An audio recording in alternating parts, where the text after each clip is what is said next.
Amoureux d'élevage, bienvenue dans cette nouvelle vidéo, les chroniques d'élevage leader. Présentement, nous sommes à la ferme avec nos apprenants. Donc là, nous sommes là pour une formation pratique sur le terrain. Donc nous allons vermifuger les animaux. Nous avons décidé de faire cette petite vidéo aujourd'hui pour vous donner, pour ceux qui nous suivent en ligne, quelques petits détails sur l'élevage de porc. Pour ceux qui veulent réussir cette activité. Donc question pour vous aussi de bénéficier de notre expertise. Pour ceux qui veulent suivre des formations pratiques sur le terrain, vous avez la possibilité de vous inscrire et de venir à la ferme suivre les bandes de poulets de chair et suivre l'élevage de porc avec nous. Pour ceux aussi qui ont besoin de formations en ligne, vous avez la possibilité de vous inscrire directement et vous suivez vos formations en ligne. Les formations en ligne, c'est dans un groupe WhatsApp à travers les vidéos que nous montons sur le terrain. C'est à travers les PDF que nous avons déjà rédigés et c'est à travers les voices aussi pour mieux expliquer le cours. Donc, ce sont des formations complètes que nous organisons. Donc, elles sont très simples. Ce sont des formations complètes. On commence par le choix du site. On vous donne les normes du choix du site. On parle construction bâtiment. On vous présente les différents plans de construction. On vous présente les différents devis. Et on vous présente les différents bâtiments qu'on a déjà eu à réaliser. Et après les plans de construction et autres, on continue encore au niveau de production, de la production. On parle prophylaxie, biosécurité, alimentation et autres, jusqu'à la commercialisation. Et le plus gros avantage en gros que vous avez en travaillant avec nous, c'est que à la fin de votre formation, à la fin de votre suivi, nous vous accompagnons, plus particulièrement au niveau de la commercialisation. Parce que vous devez savoir que la plus grosse difficulté des entrepreneurs, ce n'est pas au niveau de la production. Il est bien vrai que le produit n'est pas facile, mais le plus gros souci généralement, c'est au niveau de la commercialisation. Étant donné que nous sommes déjà installés depuis ici dans cette zone, pour ceux qui sont au Cameroun en particulier, nous avons déjà un portefeuille bien garni. Donc lorsque vous produisez, que ce soit les porcs, les poulets et autres, on vous aide à commercialiser.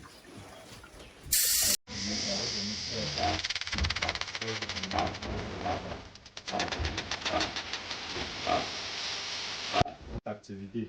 Nous avons décidé de faire cette petite vidéo aujourd'hui pour vous donner quelques petits conseils pratiques qui vont vous aider. Une petite vidéo de max 5 minutes. Donc vous devez savoir que tout commence par le choix du site. Vous devez savoir que vous ne devez pas construire votre porcherie dans des milieux urbains. Vous devez construire votre porcherie dans des zones bien éloignées. Et votre porcherie doit être éloignée des autres fermes. Ça, c'est pour le choix du site. Et vous devez savoir aussi que même lorsque vous avez choisi un bon choix du site, il y a le bâtiment aussi qui est très important. Vous devez savoir que le bâtiment à lui seul détermine déjà 40% de la reçue de votre élevage. Ça veut dire que lorsque vous construisez un mauvais bâtiment, il y a de fortes chances que vos sujets aient beaucoup de difficultés, plus particulièrement au niveau de la croissance.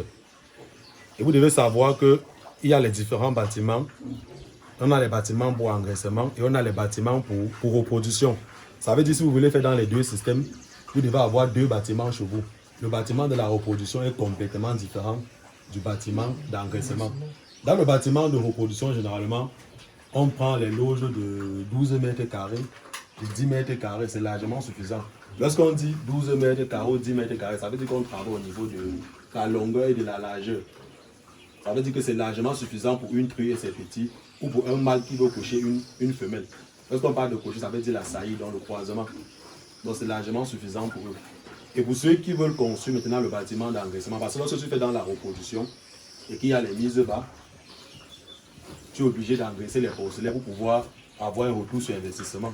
Parce que celui qui fait uniquement la reproduction, il est bien vrai, il doit s'en sortir, mais c'est mieux de faire reproduction et engraissement pour mieux gagner. Ça veut dire que tu as l'obligation de construire encore un second bâtiment d'engraissement. Et en engraissement maintenant, c'est où les animaux peuvent être regroupés. Donc on peut mettre même 30 porcs, 100 porcs dans une loge. Mais généralement ici chez nous en Afrique, on recommande plus de faire les loges de 30 mètres carrés pour l'engraissement. Ça veut dire que tu fais les loges de 6 x 5. 6 x 5 c'est largement suffisant. Largement suffisant pour les loges d'engraissement. Et au niveau du sol, comme on dit toujours, pour ceux qui veulent construire les porcheries, au niveau du sol, vous devez respecter la pente. Lorsque vous construisez votre porcherie, la pente c'est pour faciliter le nettoyage. Parce que vous voyez que si vous ne faites pas une pente, lorsque vous essayez un peu de nettoyer, vous aurez beaucoup de difficultés à nettoyer votre bâtiment.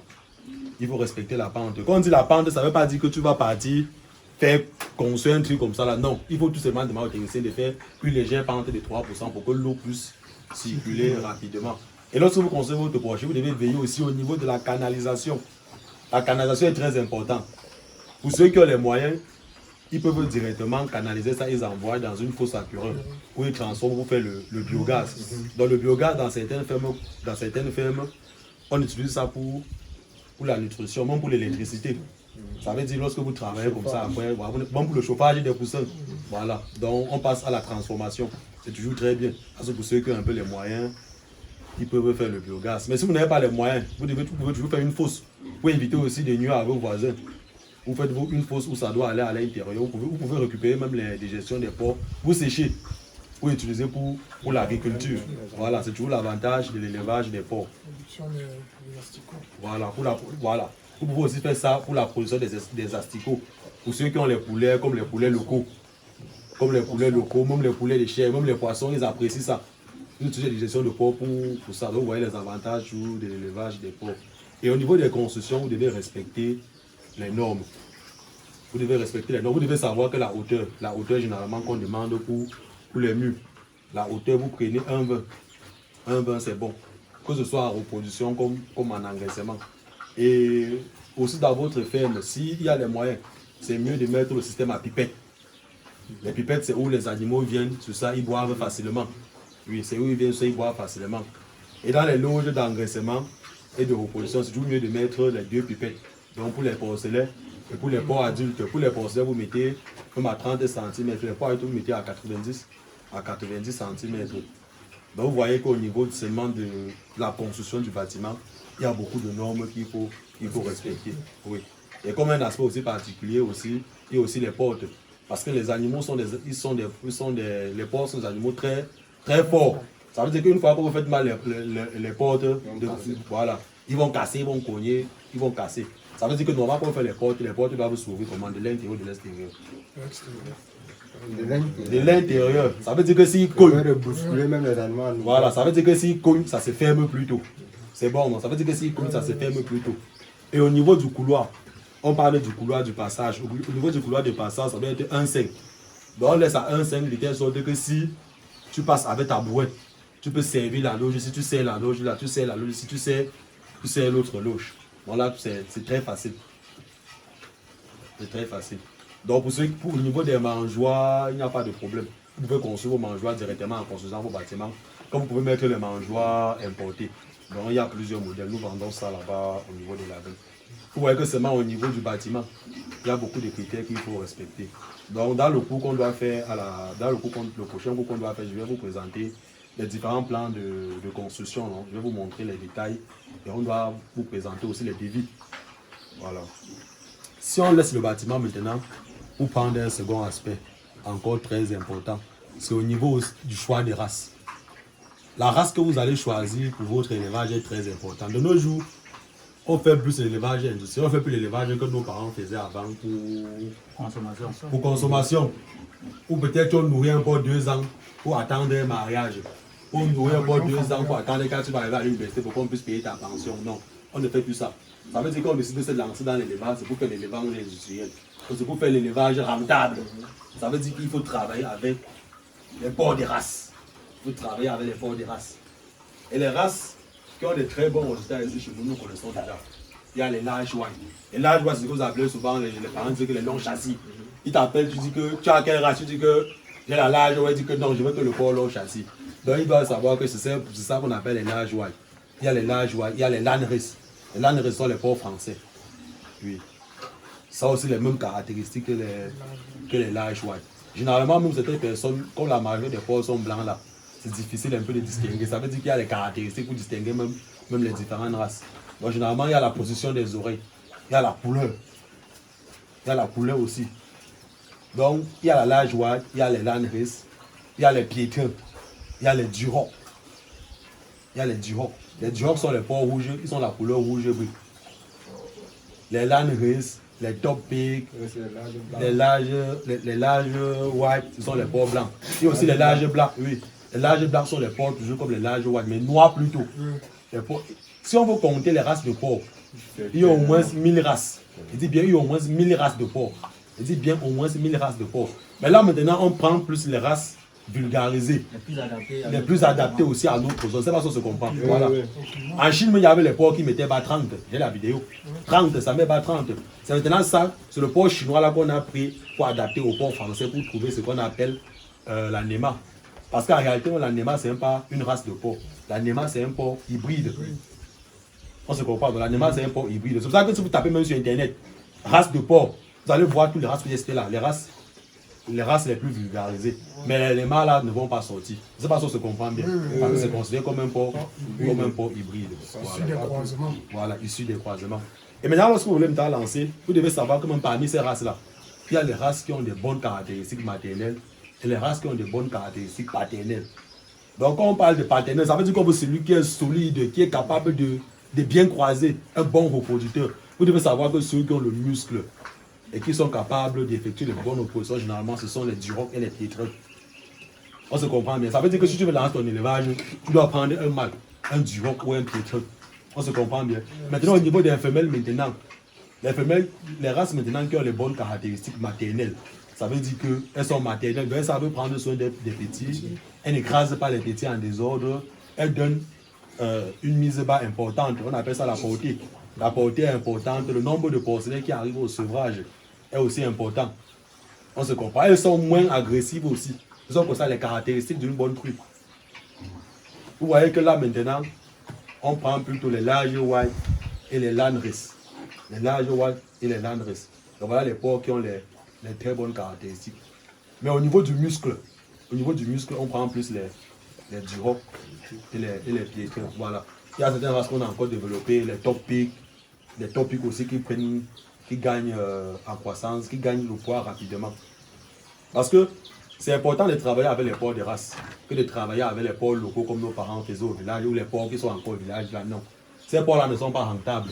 Parce que ça sert à rien d'élever un porc qu'après 7 mois il a 40 kilos ou 40 kilos, 50 kilos, non. Parce que dans l'élevage moderne, normalement, à 7 mois, 8 mois, tu dois sortir ton porc. Tu peux encore aller jusqu'à 8 mois pour sortir ton porc. Donc, ça veut dire qu'à 8 mois, ton porc doit avoir 100 kilos. 100 kilos. Et pour que ton porc à 7 ou à 8 mois ait 100 kilos, ça doit se jouer au niveau de la race, de l'alimentation et du suivi. On se comprend. Parce que si tu as un porc de race nourrie, il va grandir comment? Et vous devez savoir que même la croissance d'un porc commence depuis la base. Ça veut dire que même si tu as les porcs de race là et qu'un porcelet a été mal démarré, il y a un problème. Un porc qui grandit, un porcelet qui grandit rapidement, qui a été bien démarré, c'est un porc qui grandit rapidement. On se comprend. Si tu vas acheter tes porcs, tu peux acheter les porcs même. Les porcs qu'on a mal sévrés, on a sévré, ils ont raté la croissance, on n'a pas démarré. Tu attends à quoi? C'est normal qu'il vienne chez toi après 10 mois, tu n'as pas 100 kilos. Alors qu'un porcelet bien démarré, même lorsque tu peux acheter tes porcelets, ils n'ont pas le même poids. On se comprend. Ça veut dire que lorsqu'il y a une mise bas, et que tu vois les porcelets, tu vas voir qu'il y a ceux qui sont costauds, ceux qui ont bien tété. C'est ceux-là, normalement, que si tu veux faire l'engraissement, tu dois les prendre pour la reproduction. Tu dois prendre d'abord le bon porcelet, ça commence déjà là-bas. Une fois que tu viens prendre un porcelet même qui a été mal démarré, il y a un problème. Et pour bien démarrer vos porcelets, on recommande de donner l'aliment pré-démarrage à vos porcelets. Il faut donner l'aliment pré-démarrage, ça a un rôle très important. Je dis bien très important. C'est même capital. Tu veux réussir déjà le démarrage de tes porcelets. Donc avant de résoudre les autres problèmes de diarrhée et autres là, il y a un aspect très important. Parce que généralement même les diarrhées, toutes ces maladies là surviennent lorsque l'animal a été mal nourri. Parce que l'élevage de porc ne demande pas le médicament. Hein. Tu peux prendre tes porcs comme ça, tu mets en engraissement. Tout ce que tu fais, parfois tu vermifuges seulement. Si tu as même bien nourri, même, tu ne vermifuges même pas. Il dit tu ne donnes aucun médicament. Donc ça veut dire qu'il dit tu prends un porcelet bien démarré, tu suis comme ça jusqu'à vendre à 100 kg, que tu ne lui as rien donné. Il dit aucun médicament, c'est possible. Parce que tout se joue au niveau de l'alimentation. Parce que tu as bien nourri ton porc. Parce qu'on vous dit que l'alimentation représente plus de plus de 70% du coût de production. Ça veut dire que tout ce qu'on met à côté, achat ceci là, achat porcelain, prophylaxie, tout ça là, c'est 30% autour. Donc vous voyez la place de l'alimentation. Ça veut dire que quand vous jouez déjà là-bas, quand vous jouez déjà là-bas, vous avez presque tout raté. Presque tout raté. Et pour continuer encore toujours, pour vous donner quelques petits conseils directement pratiques pour mieux réussir votre élevage de porc, on revient encore sur l'aliment. Vous devez savoir qu'en élevage de porc, l'aliment aussi c'est en fonction de l'état physiologique. C'est en fonction de l'état physiologique du porc. On est d'accord, non? C'est en fonction de l'état physiologique du porc. Ça veut dire qu'un porc en engraissement n'a pas les mêmes besoins qu'une truie gestante. Une truie gestante n'a pas les mêmes besoins qu'un porcelet ou qu'un verra, on se comprend. Ça veut dire qu'il y a ce qu'on appelle la ration journalière de chaque porc. Vous devez respecter la ration journalière de chaque porc. Et généralement, on conseille de nourrir les animaux le matin et le soir. Vous allez voir que celui qui nourrit une fois, par exemple, il vient le matin comme ça, il verse la nourriture, il part. Et celui qui nourrit 2 fois, ils n'auront jamais les mêmes résultats. On se comprend? Celui qui a nourri 2 fois, même si c'est la même ration, je dis bien même si c'est la même ration, ça veut dire qu'on a dit que le porc doit manger 2 kilos aujourd'hui. Je viens le matin, je verse 2 kilos, je pars. Et celui qui vient le matin, il met 1 kilo. Et le soir, il revient, il met 1 autre kilo. Il aura les meilleurs résultats. Il n'y aura même pas match entre les deux. On se comprend. Parce que lorsqu'il mange le tout là, il y a beaucoup qui partent dans le gaspillage. Il mange là, pas le temps de digérer là, il retire tout, il évacue. Il n'a pas le temps de bien assimiler les nutriments. Je ne sais pas si vous comprenez un peu la logique. Je ne sais pas si vous comprenez un peu la logique. Voilà. Vous savez, et lorsque vous voulez recevoir votre élevage de porc et vous l'alimentez, vous devez donner un aliment équilibré à vos animaux. Vous ne devez pas donner les bourratifs à vos animaux. Tu ne veux pas dire que tu veux faire l'élevage intensif ou industriel. Tu es en train de mélanger, tu prends la drèche uniquement ou les bourratifs de ceci, tu donnes à ton porc. Non, il faut donner un aliment complet. Ça veut dire que même si tu veux donner la drèche, il faut que la drèche là vienne plutôt compléter l'aliment complet que tu as fabriqué pour tes porcs. Parce que la drèche à elle-même n'est pas mauvaise pour le porc, parce que ça joue aussi un petit rôle sur le porc. Quand il mange là, il croit qu'il a mangé, donc ça remplit un peu son organisme. C'est un peu comme un petit bourratif. Mais si tu veux vraiment faire l'élevage, tu n'as pas trop besoin de ça. Les grands éleveurs ne donnent même pas la drèche au porc. On se comprend, non? Parce que ça attire aussi les maladies. Parce que vous voyez, quand vous passez en haut, là, c'est déposé là-bas, chacun en désordre. Donc, dans les grands élevages, même, il n'y a même pas la drèche. Parce que ça vient avec beaucoup de problèmes. Ça cause aussi beaucoup de problèmes de digestion sur le corps. Beaucoup de problèmes. Le phénomène est scientifique. Voilà. Donc, au niveau de l'alimentation, vous devez respecter les différents types d'aliments. Ça veut dire qu'il y a l'aliment d'abord pour les porcelains lorsqu'ils sont encore en premier âge. Lorsqu'on parle de premier âge, c'est lorsqu'ils sont encore sous le sein de la mère. Je ne sais pas si on se comprend. Lorsqu'ils sont encore sous le sein de la mère, qu'on doit leur donner l'aliment pré-démarrage, premier âge. Parce que ceux qui sont encore en train de faire les appels porcelains premier âge. On se comprend bien. Donc déjà à partir de 3 jours, les porcelains peuvent déjà consommer l'aliment. Et maintenant, pour qu'ils consomment bien cet aliment, vous ne devez pas mettre oui à leur maman. Parce que la maman, d'abord, lorsqu'elle a mis bas, elle mange énormément. Donc sa quantité d'aliments double, même triple, même parfois. On ne sait pas si on se comprend. On dit que si vous mettez ça à côté d'elle, comme c'est un aliment qui a un bon goût, et très riche aussi, elle doit en passer qu'un porcelain plus. Ça veut dire que généralement, soit vous mettez les cages de mise bas, soit vous créez les petits box. Les petits box, vous pouvez construire directement les petits box dans votre porcherie. Oui, un peu comme cela. Oui, un peu comme cela. Ça, c'est un box. Ça, c'est un box normalement pour les porcelains. Je ne sais pas si on se comprend, mais ça, c'est un box pour les porcelains. Ça veut dire que vous pouvez construire un petit box comme ça. Mais si vous n'avez pas construit un petit box comme ça dans votre porcherie, si vous n'avez pas construit un petit box comme ça dans votre porcherie, vous pouvez construire avec les planches. On se comprend. Même avec les planches, vous mettez même hors même de la loge. Vous mettez tout simplement les petits copeaux avec une petite ampoule pour chauffer les porcelains. Ça veut dire l'eau et les abreuvoirs. On se comprend. Ça veut dire que quand l'eau et une petite mangeoire, ça veut dire que quand vous venez peut-être le matin, alors que vous nettoyez peut-être la loge, vous retirez les porcelains, vous les mettez là-bas, ils mangent et après vous les remettez par téter le lait. Voilà. Donc ça c'est l'aliment premier. Il y a l'aliment deuxième âge, porcelain deuxième âge. Porcelain deuxième âge, c'est l'aliment démarrage. Lorsqu'on a déjà sevré les porcelains, c'est parce qu'on se comprend bien. C'est très important. Tu n'as pas sevrer ton porcelain, prendre une fois l'aliment engraissement, les donner. Non. On commence à donner l'aliment engraissement lorsque le porcelain a déjà plus de 30 kg. Je ne sais pas si on se comprend bien. Donc, lorsque le porcelain a plus de 30 kg, on donne maintenant l'aliment engraissement. Ça veut dire que là maintenant, on ne l'appelle plus porcelain. On considère que c'est un porc déjà en engraissement. On donne maintenant l'aliment engraissement. On se comprend. L'aliment engraissement jusqu'à 70 kg. 70 kilos, tu casses. Tu tombes maintenant en allemand, finition. Voilà. Finition maintenant, c'est bon. À partir de 100 kilos, en engraissement, le porc n'est plus rentable. À plus de 100 kilos, le porc n'est plus rentable. Parce que l'âme gagne moins de poids. Ça veut dire qu'il mange plus qu'il n'en produit. On se comprend? Il mange plus qu'il n'en produit. Ça veut dire que s'il mangeait avant 3 kilos pour gagner 1 kilo, peut-être il va se retrouver en train de manger 3 kilos pour gagner peut-être 700 grammes ou 600 grammes. Le reste se transforme en graisse. On se comprend? Il faut aussi savoir que même lorsqu'il n'a pas 100 kilos et que tu donnes une mauvaise alimentation trop riche en énergie, il aura beaucoup de gras. On se comprend, il aura beaucoup de gras. Ça veut dire qu'il faut éviter ça. Et lorsque le poids atteint 100 kg, c'est l'âge de l'abattage. Ça veut dire que même si vous voyez tous les documents, vous allez voir qu'on a mis âge d'abattage sur le porc, 70, 100 à 80 à 100 kg. Voilà, on se comprend. Donc, ça veut dire que c'est où il faut abattre le porc. Parce que si tu nourris aussi le porc, tu abats le porc à 40 kg, 60 kg. Non, tu es en train de perdre. Parce que seulement le porc, c'est de nos jours à 35 000. On se comprend. Tu as nourri le porc quand tu as de vendre le porc lorsqu'il a 60 kg, 40 kg. Bien sûr qu'on va le porc au kilogramme, mais là, ce n'est pas vraiment rentable, ce n'est pas constant ce que tu dois avoir. On se comprend. Et maintenant, pour celui qui veut vraiment reçu son élevage vrai, il doit travailler ce qu'on appelle la commercialisation.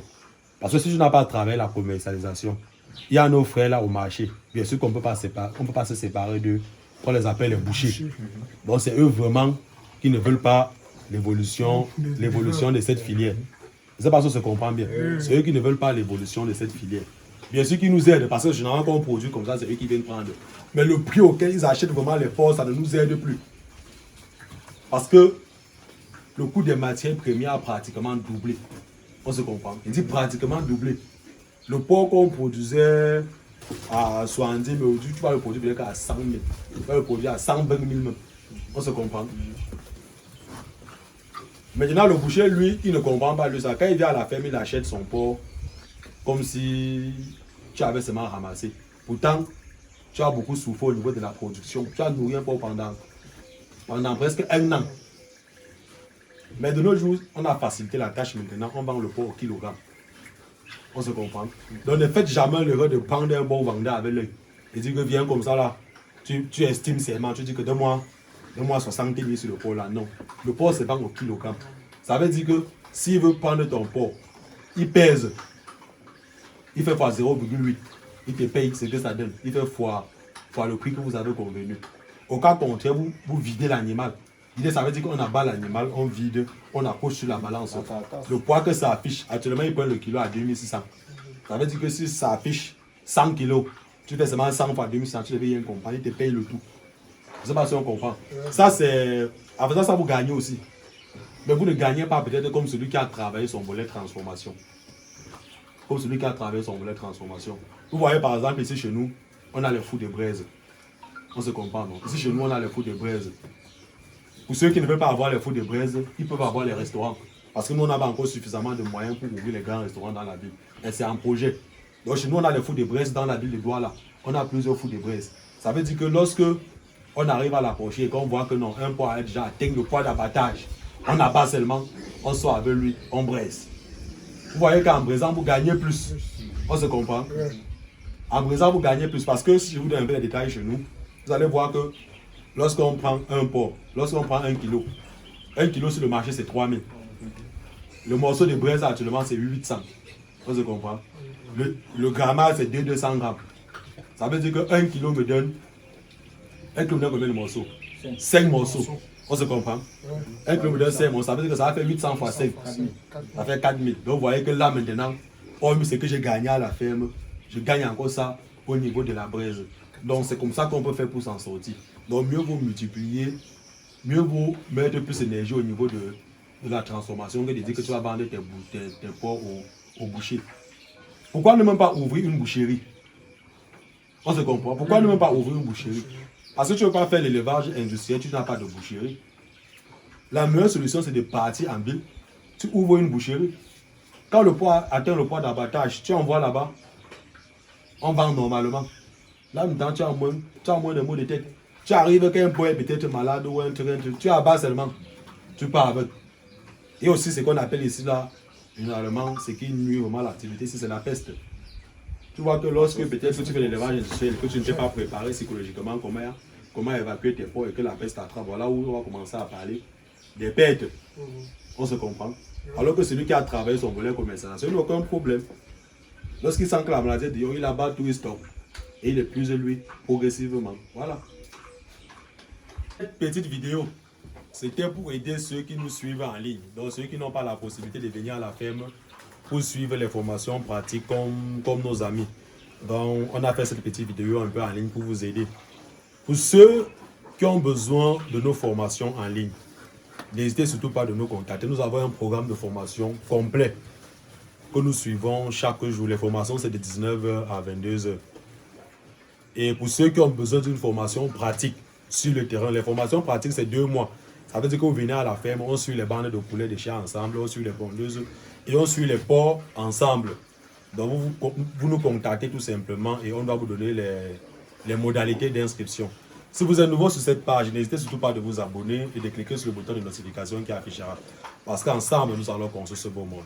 Élevage leader, plus qu'une passion, une nouvelle vision de l'élevage pour l'Afrique. Ciao.